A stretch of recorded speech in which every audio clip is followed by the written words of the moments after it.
और अब तो नून लीग के डिफेंस मिनिस्टर ने भी कह दिया है कि जनरल बाजवा ने तो हमें पहले से बता दिया था कि मैं ये गवर्नमेंट गिराने लगा हूँ। उसने तो ये कहा है कि अगर कोरोना ना आता तो ये तो 1 साल के अंदर गवर्नमेंट गिर गई थी हमारी, और पंजाब तो वो पहले गिराना चाहते थे, उसके बाद कहते थे तुम सेंटर भी ले लो।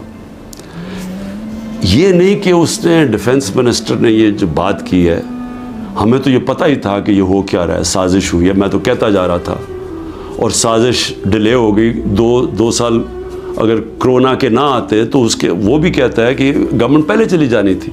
तो हमें तो ये पता था कि साजिश हुई है, लेकिन ये भी एक और सवाल अब उठता है कि कैसे कोई आदमी जो ग्रेड 22 का एक ऑफिसर है, कैसे वो किस फोरम पे फैसला करता है कि कौन सी हुकूमत रहनी चाहिए, कौन सी जानी चाहिए।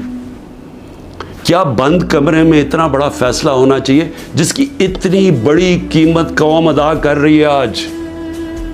आज जिधर हम पहुंच गए हैं, आज पाकिस्तान के हालात हैं, अंदर से लोग बाहर जा रहे हैं और बाहर से लोग पाकिस्तान को अब किस तरह देख रहे हैं। तो जब इस तरह के हालात हों, क्या मुल्क को सिर्फ यही काम करना चाहिए कि किसी ना किसी तरह जो अवाम की आवाज़ बंद की जाए। पहले इलेक्शन अनाउंस हुए 14 मई को, पंजाब के इलेक्शंस कॉन्स्टिट्यूशन के मुताबिक, सुप्रीम कोर्ट ऑर्डर करता है, गवर्नमेंट मानती नहीं है। उसी वक्त मुझे वैसे अफसोस से कहना पड़ता है कि सुप्रीम कोर्ट को उस वक्त अपनी रिट कायम करनी चाहिए थी। हमें अफसोस है कि उन्होंने इस हुकूमत को आइन को तोड़ने की इजाज़त दे दी। जब आपने उनको कोई एक्शन ही नहीं लिया तो इसका मतलब गवर्नमेंट और तो चौड़ी हो गई।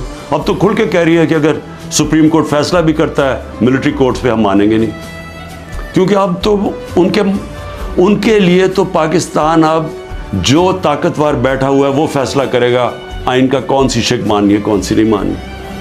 तो मैं सिर्फ इसका ये आगे बढ़ने से पहले, ये जो जनरल बाजवा की बातें अब सामने आ रही हैं, कई ऐसी बातें हैं जो मैं इसलिए नहीं करता, मैं अपने इदारों को नुकसान नहीं पहुंचाना चाहता, लेकिन जो ये जिस तरह उन्होंने एक साजिश करके गवर्नमेंट गिराई और कैसे वो मिले हुए थे दूसरों के साथ, ये जो पीडीएम के लोगों के साथ कैसे उनके राब्ते थे, और कैसे उन्होंने जो सबसे बड़ा जुल्म किया कि इत्तेसाब का अमल ख़त्म किया।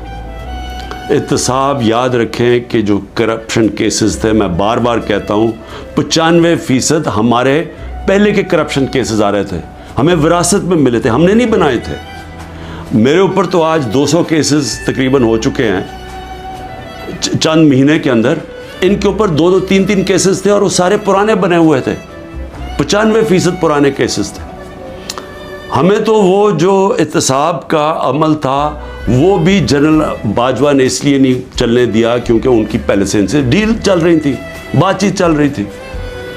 लेकिन मुल्क को आज कितना नुकसान हुआ, वो कौन सा फोरम है जिसके अंदर ये जायज़ा लिया जाएगा कि एक किस तरह के फैसले ने इस आवाम को कितना नुकसान पहुंचाया।